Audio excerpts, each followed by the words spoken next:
Welcome back to the Nesman Hockey Podcast. Jon and James back with you. Isn't it funny how just a week ago we were ready to just write this team off, drive whoever we needed to the airport this Friday, and just kind of give up on the season. And we sit here with thoughts of how they may actually add before Friday's deadline. What happened? We just turned everything on its head and things just worked, or what's happening broad strokes on Long Island here? Well, I'll just be the first to, well, not the first, but I'll go on the record as saying that despite what was happening last week, thought they were adding no matter what. Not really in a position to sell, um, unless they decide to make major changes like Brock Nelson or whatever. But regardless, look, you win 3 games in a row, and all of a sudden your outlook is totally different. Back in the race, right? Which they are. They're closing in on potentially, grabbing the Philadelphia Flyers. I think that's more of the chase than the Red Wings or the Lightning. It's still close, but Red Wings just had an injury come down. I can't remember who it was, but they okay, have a player injured. So they're the good thing is, and this is like for the first time in oh, it some was time. Dylan Larkin. Dylan Larkin. Dylan That's Larkin. who So they yeah, had. it was a big name, but for the first time in God since I can't remember, the Islanders actually have games in hand. Now the Yeah, Capitals, who are 1 point behind them, they're tied with games in hand, but they have 3 games in hand in Tampa. It does not help that they lost to them recently, but their season series might be 1-1. I can't remember if they played 3 times yet. They may have one more game left if they even play 3 times. Um, but they have 3 games in hand. They're 6 points back. So that's also really good. yeah, And as long as the Islanders win, it really doesn't matter what the teams around them do. So they just need to kind of figure it out. Not, that they all go on a run, but um, yeah, I think for the first time they actually have games in hand. I think on Philly, they have 2 games in hand and are 5 points back. So that's huge. yeah, for That's sure. really quite big. And the Islanders schedule, which we'll get into a little bit in more detail later, is pretty good, and it's in their favor coming up the Yeah, next 2 so weeks. that's what I was just gonna say to you. Looking at tomorrow night, they got the St. Louis Blues, who are like hit or miss. Some nights they're good, some nights they're awful. Then they have the Sharks, worst team in the NHL by far. The Ducks, who are still trying to figure themselves out, young but still not a good team. Bottom five. LA, LA's figuring themselves out a little bit here. Um, but then Buffalo, then Ottawa. It gets a little tougher in the third week of March. But the next 2 weeks here, I mean, look, if you can put together, what do you got, 6 games? You can put together 4 wins here. We're in business. Yeah, and I wanna start with, you jumped a little ahead, but I think Sorry. they just won 3 in a row, and against some really good Right. teams. If there was ever I don't know, I don't know whatever cliche, like, if there was a litmus test or whatever, can the Islanders really turn it around? This was not an easy week. They beat Dallas. It's in OT. I thought that was a really strong game overall. The Red Wings was a little bend but don't break. That was a little more of what we're used to. And the Bruins, Yeah. God, if the stars just didn't align for them or something Well, I where they mean, finally just lock it down in the third period and they allow a goal, like it's bound to happen. But these games were more typical. All right, someone ties the game. Against the Red Wings, even Dallas, like it's back and forth. I think that's just hockey. But yeah. overall, it just looked good. They all they looked like good hockey games. It just didn't look like the same team. Whether or not that has anything to do with specific players not being in the lineup and lineup changes that made. I won one, in fact, that I know you're happy about that you've been calling for and making this point for some time. And I'll Yeah. be the first to admit that was not my first choice, but they've figured it out. Yes, Um, sir.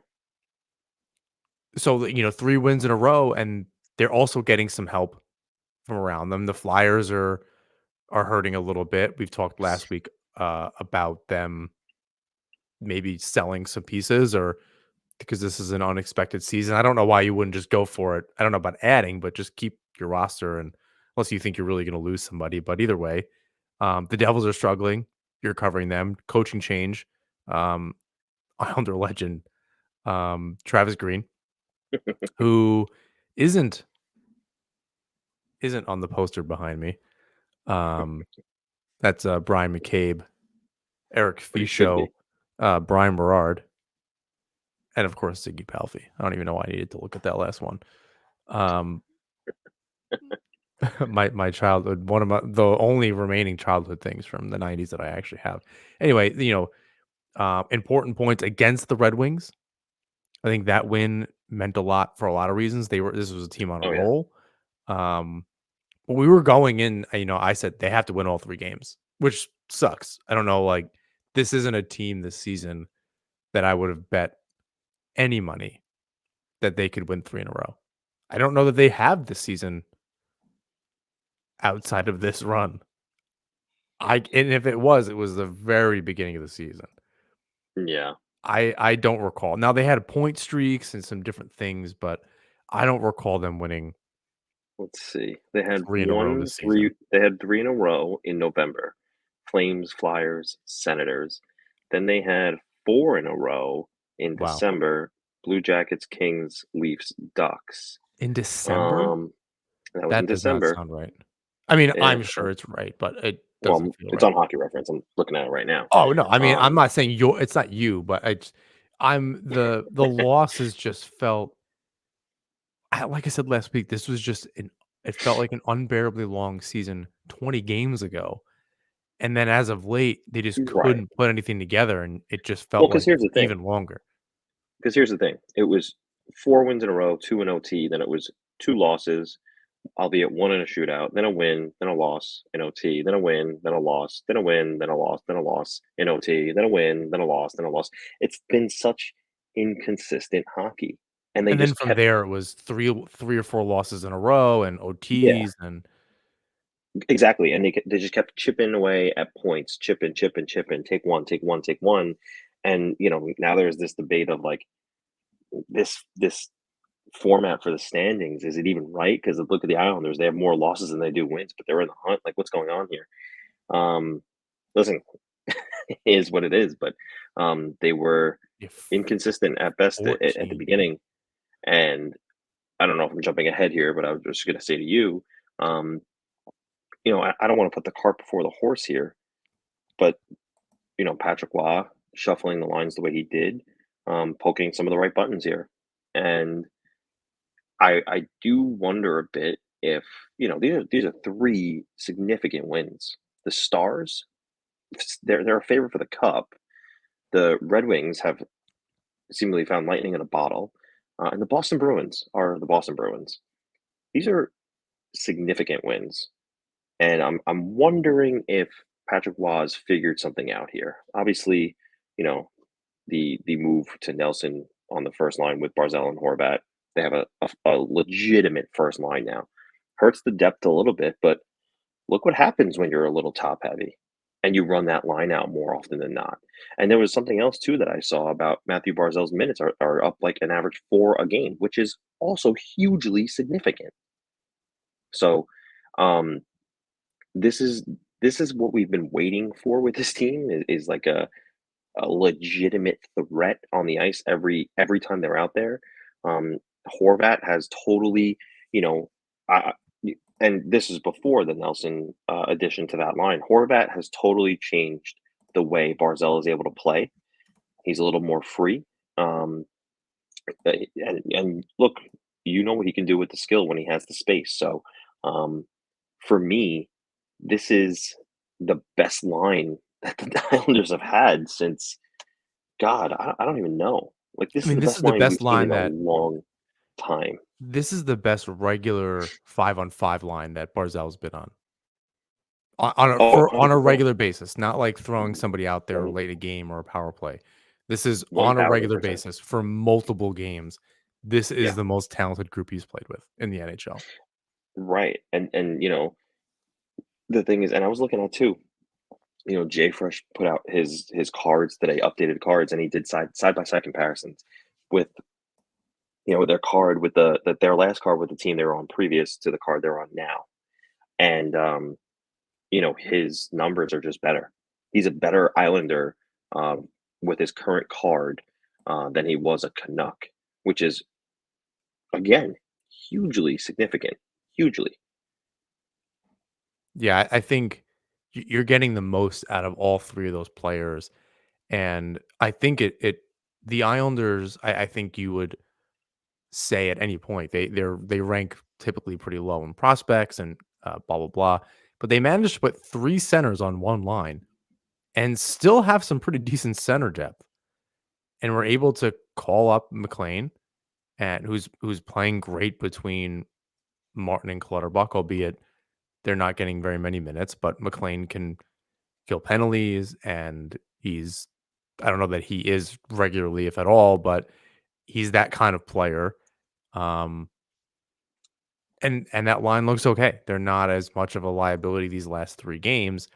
Um, yeah, that first line, Nelson doesn't need to try as hard, so he's probably got a little extra gas. He's not playing up the middle, so he seems to have picked up the wing pretty easy. He's not doing anything. It took Barzell a second, I think, to make that transition. Nelson has not had that hard of a time, it seems. And yeah, I mean, aside from Horvat, I mean, maybe even for him, as you said, he's doing the best he has maybe in a few years. This might be the best line that any of them have played on a Well, regular basis. that's definitely I mean, it's hard for me to say the best lineup because I'm maybe in terms of having the most skill, allocated into one part of it, sure, I'll agree with you there. But their depth takes a hit when Nelson's on the second line. This was what I was a little bit worried I about. don't know that I think like I just said, I don't think it has though. I think So let me ask you something. Do you think that JG Pageau is a second line center? Has he has he caught a little steam being elevated? um I think it's just a different role. You're looking at this now. Um I don't think long term he's a second line center. That might be where they're looking now.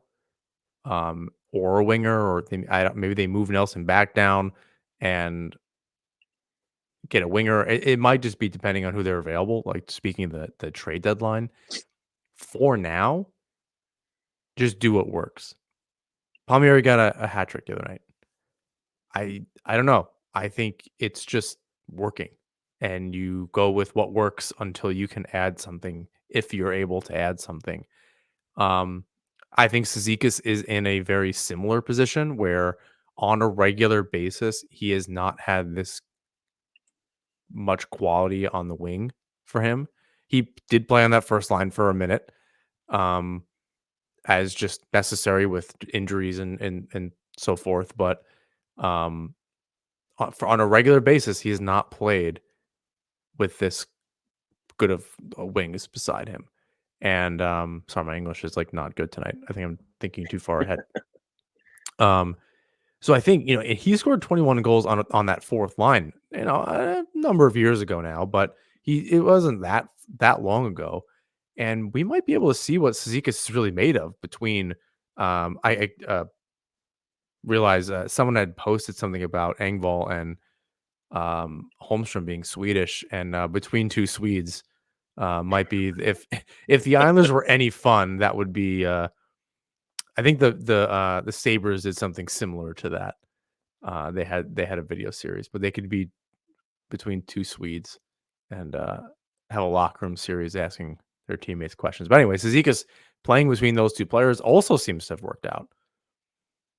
You know, Yeah. he can score 20 goals. Holmstrom has got 13 or so on the season or something along those lines. Engvall clearly can find the net every once in a while. He now has the team's only empty net goal of the season. So Do you think that Cizikas line, can get 20 goals again? can he get to 20 goals again? I'm asking. Uh, Is that what you think? I mean, he's at 7 now. There's not that many games left. I mean, he might be able to double it by No, no, between just from those. like in the like if the season Oh, in was his reset, career with this like if he was line, on, I think 15 to 20 isn't out of the question for him. He has that again, he should have always been a third line center. He right, was always a middle six type of player that got put on this line 5 or 6 years ago because he's our age, right? It's not like 5 or 6 years ago I mean, he still wheels out there. It's not like he doesn't have the same energy. He's the only member of that right. fourth line that's consistently any good anyway, and or seemingly hasn't lost a step. I'm sure if you went into the details and underlying numbers, which is hard for somebody like that who plays in the penalty kill and this and that. Um, I don't know. He may have missed the boat on it, which sucks. But as a 10 to 15 goal scorer in the future, as a if McLean is maybe the new fourth line center, then you might have to remember you have a Fashing and then just Guy, on your fourth line. That's not bad. We were kind of talking about that anyway. And if you can if you're thinking about unloading Pajot's contract this deadline and moving Nelson back to center and then getting a winger, you're still pretty good up the middle. You really haven't lost anything because Zizekas is great. And McLean, like I said, has been filling that role fine. He maybe even scored again. I can't remember. Um, yeah, he has 2 goals. He scored again in this recent call up over the last 3 games or so. So it's working out. So Peugeot with a Wallstrom sweetener and a cherry on top of a pick or something like that, or not all together, or whatever the case is, to maybe get a winger, but you have to unload Peugeot's number. And off the top of my head, I can't remember what his. I don't know if can't remember if he has 2 more years left after this year, or Um, what his I deal don't is. I don't remember off the top of my head. I gotta go find it. Yeah, I'm trying. There it is. Every once in a while, Cat Friendly just isn't great. So this year and 2 more years, which is tough. He has a modified no trade, so it's not impossible, Yeah, but it makes it yeah. a lot harder. So you have to find somebody within a 16 no trade list that wants him. Um, Is it hope 16? Yeah, yeah. it is. You're right. So it's not an easy deal, and you still have to again rework your roster and then know another trade is coming, right? You can't just say, "Oh, okay, we'll trade him, move Nelson back to center, and it's all fine." Then you have to go get a winger. So you kind of have to know that Right, second deal is in place to make the first deal. Because if not, you leave it the same, and maybe you add a middle six or a bottom six winger. Um, and frankly, I don't. The Ishikov and Maggio are playing fantastic in oh, the yeah, they A. really are. And if the Islanders were in a slightly different position with anybody besides Holmstrom that was waiver eligible, I would say give them a shot. But um, they're, I don't know if they're close, but it's exciting seeing all those highlights from our friend Mitch and just the not the Sound Tigers, the Islanders, the Bridgeport Islanders account is is great. I'm really excited by that, and it gives us a little hope for the next maybe couple of years where you could finally have some prospects that work out. We haven't really had any forwards that were consistently good in Bridgeport. Wallstrom didn't really Right, get any that much time down there. Um, he maybe had a little bit of Dal Cole, a little bit of Josh Hosang, but they really weren't like this. It wasn't on a regular basis. So this could be a good holdover for a team that has not had a first round pick in some time. And if they do hold on to their pick this year, fingers crossed, but are able to make a deal to improve, and Lamorello will do it if it'll help presently and long term. So I wouldn't expect a rental. I imagine you have a similar thought there, but I'm not really sure who is even available. I'm not sure who the Islanders would be sniffing around. yeah, You could I think that's kinda where I give up on the speculation, because you could kinda come up with, okay, here's a player in the $3.5 to $6.5 million range that they could be interested in. A player that they could re-sign after trading for. It could be Anthony Duclair, someone like that. I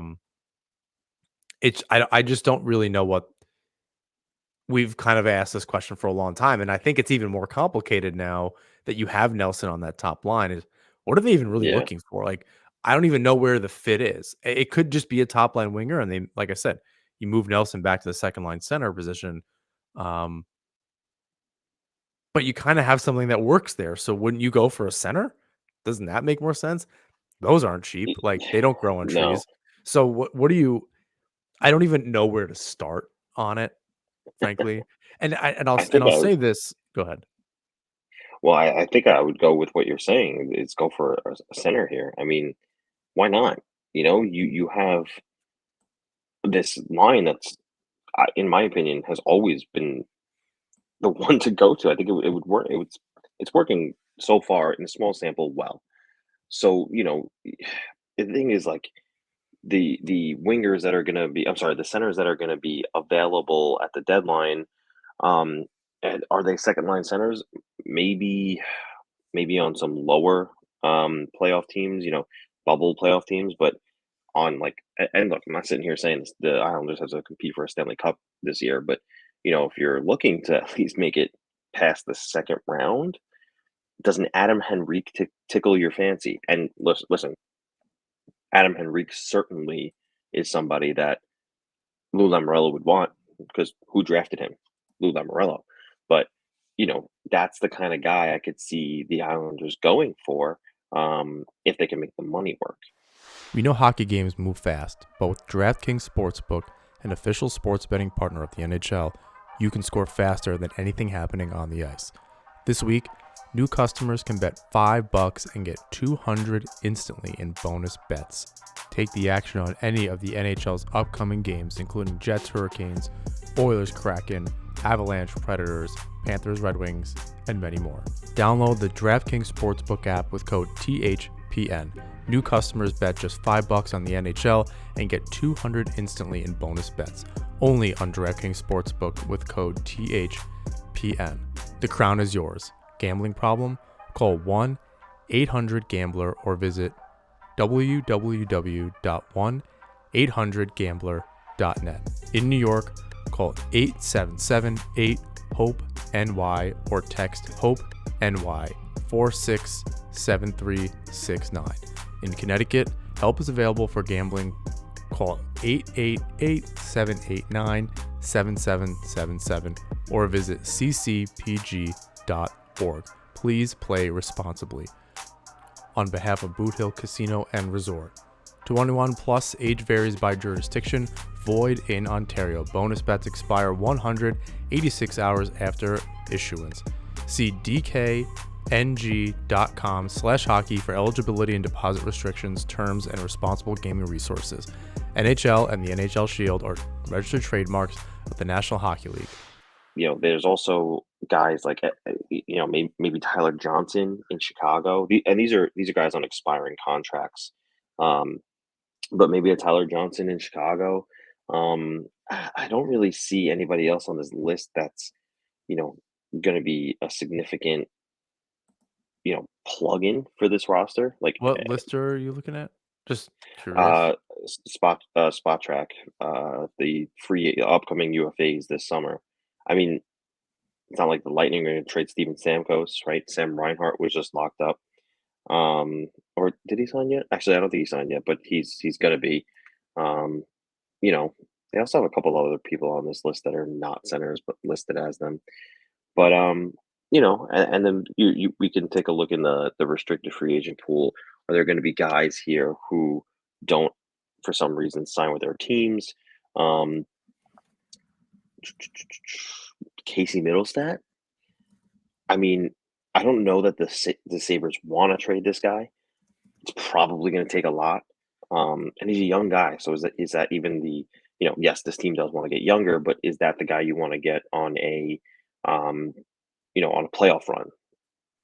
Maybe, maybe not. I'm not saying no. I'm not saying yes. It's just where's the team at on that? Um, This is an interesting one. Cole Perfetti. Now, the reason why I say that is because he's young. He's got a lot of high upside. Not getting the minutes in Winnipeg seems like he's getting um, the Oliver Wahlstrom treatment, if you will, where he has the skill and everything, but his minutes are low. Um, I do wonder about that, but in terms of going for on a run, it feels more likely that Lamorello would go for the Henrique type over these younger guys like a middle stat.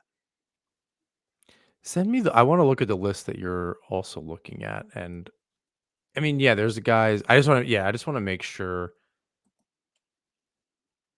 so you were looking at RFAs as well? I was, yeah. Okay, I mean, on the UFA list, for those wondering, just in case you don't know his stats, Henrique has 18 goals and 24 assists this season. I I don't think at 34 and he has quite the cap hit, almost $6 million. That's really tough. So that's a huge thing to take into consideration where I don't, you know, I, for instance, I don't think this is the answer, but Matt Duchene makes $3 million. I don't know if Nashville's in or out of it at this point. Um, They're not gonna trade him. It's not Nashville. He's on Dallas, brother. oh, he's not Nashville anymore. Oh my god, Yeah, he I'm a got little he got behind. traded to Yeah, he's not Dallas. going anywhere. Um, yep, I'm behind. I was gonna say, I was gonna say before, I've largely unfollowed any non-Islander reporter on Twitter or any really like Except for maybe me. maybe you and Merrick, and even that one I kind of ignore. I'll tell you, the Islanders really suck the Me? joy out of I no, I've um they really suck the joy out of watching hockey. They were so emotionally draining. I couldn't pay attention to anything. But I'll tell you, I'm seeing a lot less just kind of bullshit content and so much less about the Leafs. It is so refreshing to not read every little thing about them. Um, but yeah, I've there and the reporting is not good. There's nothing new. Like I don't need it. I don't need everyone's take on Rempe.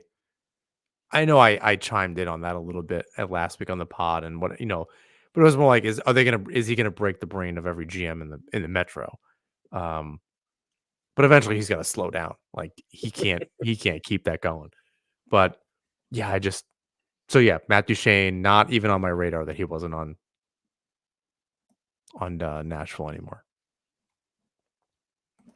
Where did you send me this link? I DM'd it to you.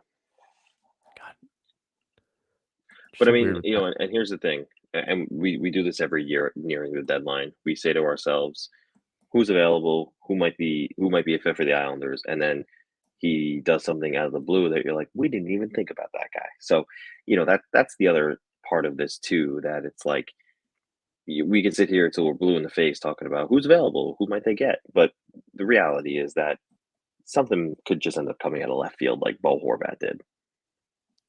Yeah, I think and when we try to think of that weird player that might be a good fit or someone kind of maybe off the radar, it's either really obvious, like Palmieri, or unexpected. You're like, oh, and Zajac. Okay, that's interesting. And if Henrique was cheaper, that would be the end Zajac for me. Like, oh, you really just want to beef up that line, Yeah. or get somebody going, or have someone to push Engvall, have someone to push Holmstrom, maybe push them down the lineup, and have him on the third line. That one kind of makes sense. He's just a little too expensive. Um, no one really stands out to me. There's a significant drop off as far as centers are concerned and points. Um, yeah, like Vancouver's not letting Lindholm go.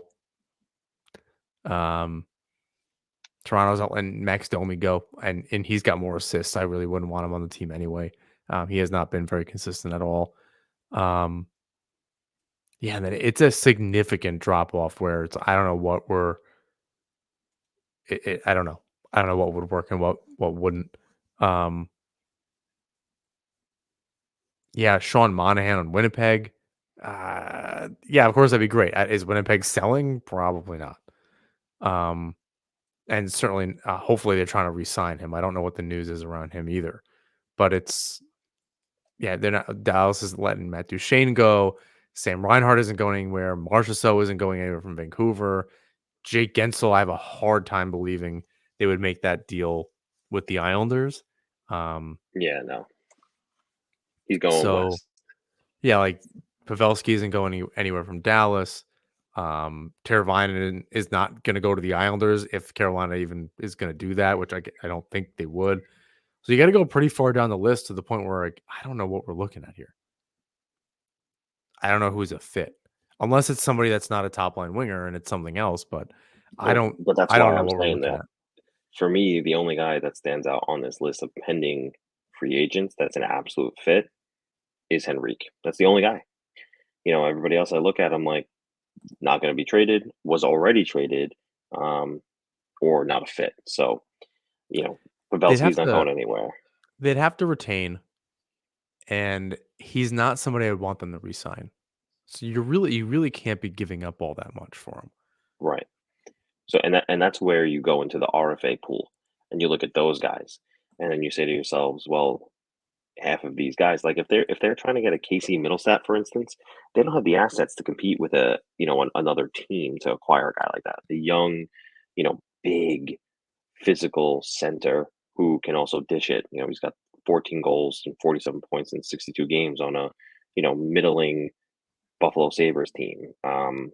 You're not gonna be able to afford that because another team like the Avalanche are gonna come in and probably knock down your offer a couple of notches with what their offer is. So, I that's don't where it know. becomes tough What would be an obnoxious trade to you for him? for Like, what would Middlestat. be a Like an deal like, again, obnoxious, but, like, actually reasonable?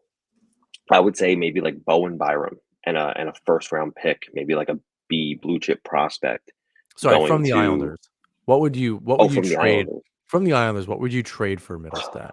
I mean, the best that they could do for a middle look, I like Middlestat. I think he's a really good two-way player. He's also got a little bit of power forward in him. Um, God, I don't know. Like, do you trade like who's their best prospect? Is it Danny Nelson? So maybe it's or is it Iskakov or Maggio, right? I wasn't thinking I don't quite know. that high. Like, I wasn't thinking that route anyway. Well, that's what I mean though. Your best prospect has to be part of the deal. Your first round pick has to be part of the deal, and then a roster guy. Who on this roster are you trading? Maybe Wallstrom, but like that's not going to be the main piece, right? So now you're looking at, I don't know, like you're not trading. You can't trade Engvall. You're not trading anybody on the first line. They're not going to want Palmieri. Maybe Pajot. I don't see that as a key piece though for them for the No, and Sabres. that's too much of a help for the Islanders. I'm thinking Wallstrom a first and something, like a I don't B know if that's level. enough, but that's what I mean. The Avalanche are going to come in and blow that offer away with Bowen Byram, a first round pick, and a blue chip prospect that is going to just okay, bye Islanders, see you later. It's not going to work. Yeah. So that's my Yeah, point. and I think it's tougher for Buffalo to make that deal with the Islanders in the same conference, when That in the and future, presumably right, they're fighting for a wild card. right. Yeah, I that's where that's where it gets tricky, and I think, like, when I started the show, it's interesting how just 3 games and an easy schedule even just this week before the deadline has really changed everyone's tune here, and some of the lineup changes are really working. So it's been, again, McLean's doing a good job, Sorokin looks good. Um, it's it's interesting. I think by the time next Monday rolls around, we've said this team could be out of it. They could not only just be in it, but even better team on paper than they were for this episode. And yeah, it's been quite the ride. They're on the rise, and I think they're close. I think my question though is, So let's presume that they're either just going to stand pat um, or actually make a deal on Friday. Is it I worth think it? they make a deal. Like, I think they is it make a deal, if and they yes, make I a deal? think it's I'm worth it. saying either whether they stand pat or make a deal. I don't remember if I asked this last week. What does it mean for the Islanders to make the playoffs this year? Like, I don't think you go in. You're not going to tank.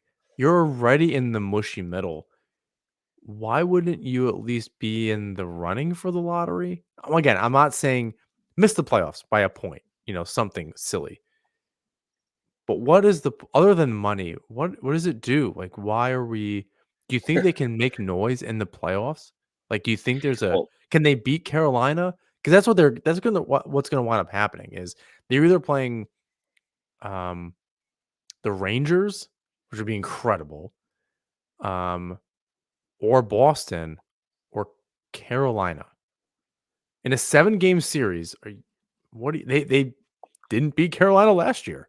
In fact, they got their well, asses handed to them. yeah. What's the plan? I mean, I think they really could beat the Rangers. That might be the exception here. I don't know what energy we need to put in the world for that to happen, but I don't like can they really go on a run? I don't know that this is the same team where it's get in and find out what happens. Like that's not who they are anymore. So that's really where this question comes from.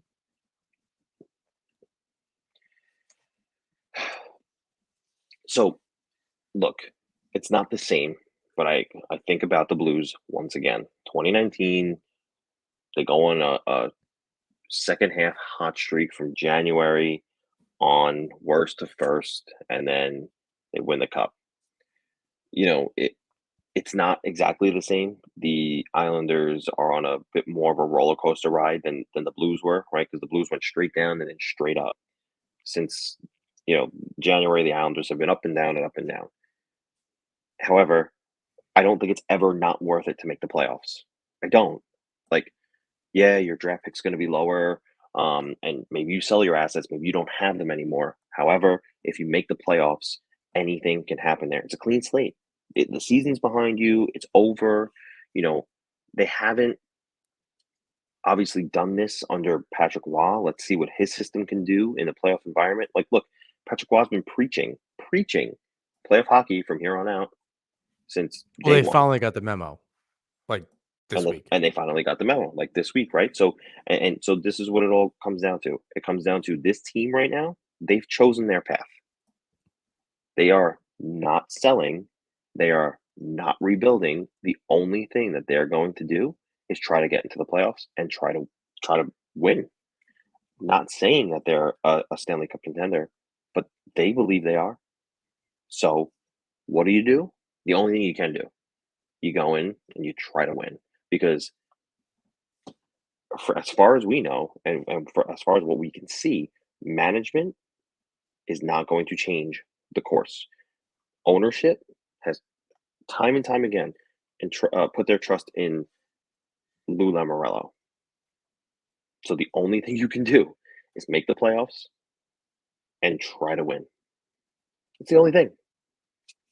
Yeah, it's a good point. I don't think they're unless they didn't make the playoffs, so that's an off-season change where there's a big Right. philosophical change, and that's a GM and president switch away from Lamorello and really making some other changes there. I don't like the theories kind of floated around that Wah is the future GM of the franchise. It sounds like Wah wants to be a coach. From what he said when he became the Islanders coach, that he didn't want to do both. He wants to concentrate on this one thing. I guess it doesn't mean eventually he doesn't want to be a GM, but it doesn't sound like in the near term that's what he wants. I think he wants to build a reputation um, being behind the bench in the NHL on a regular basis. So, yeah, I agree. Anything can happen. And look, if they win this week, they have 2 games before the deadline, I believe Tuesday and Thursday. Um, St. Louis and then out west. I don't remember exactly what the so yeah, so they play Thursday against the Sharks. That's the next one, and then Sunday against Anaheim. I Oh know there yeah, was a it's a California road trip. That's where they're going. Yeah, I didn't know what there was 1 or 2 days between, when they start the trip. I knew there was a 2-day break somewhere, and it was, the Islanders playing the Ducks on Sunday. Um, and I hope I can watch any of these games and not have to watch the replay with blackouts and different things on ESPN, which is the bane of my existence right now. Um, I thought I had figured it out and, didn't figure it out. It Well, worked if for a it's an little bit. ESPN if it's an ESPN game, you should be able to stream it with no blackout. Yeah, I thought I had a VPN, or I have a VPN, and I was able to watch it on the app, but this last game, I couldn't for some reason. It just wouldn't work. So I don't know Right. what I need to do. Um, anyway, I'll watch the game one way or another. One of them is an actual ESPN Plus game that might even be tomorrow against St. Louis, um, which is, I don't know. Maybe you need to mute it. It's a little annoying sometimes with Butcher Cross or whatever. But yeah, I mean, I think these next 2 games, we could wake up on Friday and it could be an interesting day. It could be a very interesting day because I they're think they're so right too. back in the mix. It depends on what the teams around them are doing. Um, Flyers can lose a game or 2. Um, Detroit can lose another one. They can really be in the mix. Like, they have those games in hand, but again, this never happens. They just need to take advantage of it. They Yeah, no, there's I agree. and there's not much runway. Like, if you're gonna, especially if you're looking to add, it's a good time to win 5 games in a row right before the deadline. The 5 games leading up to the trade deadline, that is a perfect time. And then the schedule after that, um, we kind of went through Kings, Sabres, Ottawa, and then the Rangers. I wouldn't call that an easy game, but they can win 9, maybe 10 games, whatever it is, by the time they meet the Rangers again. And that's obviously a very winnable game considering what they did in the Stadium Series for the first 55 minutes. If they can just get their shit together, that's after the deadline. So at that point, whatever you have is what you have, and that's really the next 4 or 5 games, or rather 8 games that we're talking about. Half of them are afterwards. Half of them or more are afterwards. So it's really time for them to buckle down and kind of figure things out. And with the deadline coming up, um, it'll be an interesting Friday, like I said. And after that, they need to put the pedal on the floor. Um, I know this has been a little bit of a short, maybe even rushed episode here. Um, I know you need to go because it's about that time. Any closing thoughts here? Um, you know, just that the Islanders have every opportunity to take advantage um, of the remainder of the season. Um, they have a decent schedule coming up this week. They have I mean, listen, they have the opportunity to buy. What can they buy? We're not sure, but we know they'll try. Um, I Next week when we're sitting here doing this again, they should have added something to the forward group. I think the blue line is probably okay. Um, Obviously, the goaltending is one of the best. I do think that they need someone up front, Yeah, whether that's a Aho center. Riley has been surprisingly good lately. I don't think it's Yeah, a long-term answer. Mayfield being out has, let's call it, helped a little bit. So, yeah, I don't. It'd be hard to make more than one move. I think that would be one of the more surprising things, and more than one addition. They may need to make more than one move to figure out what's happening up front as far as cap space. So right, that wouldn't surprise me, seeing just based on the logistics of their cap situation. The rest of it, who knows? Um, Luckily, they don't need to make any moves for goalies. Fingers crossed, because that would be the nightmare scenario. But yeah, and so they're at that's a least dying safe there, market and right now. yeah, the rest of the lineup, it is a really close group. It's not really that far, and Yeah, other than ditching Martin and Clutterbuck somehow, um, and revamping that fourth line, not a lot can really change right now. So fingers crossed that they can make the additions they need to, or the addition they need to, and the right subtractions, whatever that is, um, and they can finish the season strong and get a playoff spot one way or another, and then we'll figure it out from there. But thanks for listening today. Please rate, review, subscribe wherever you listen to or watch the show. Follow us across social media at Natsman Hockey. Find James' work at New Jersey Hockey Now. You can find me on Twitter at John Zell with no H. Happy birthday balloons, apparently, from James. Oh my god, you do hand signals, things happen. That's crazy. Oh, okay. Well, we don't do that enough. All right. Take care, everybody. James, close us out here. Until next time, let's go Islanders.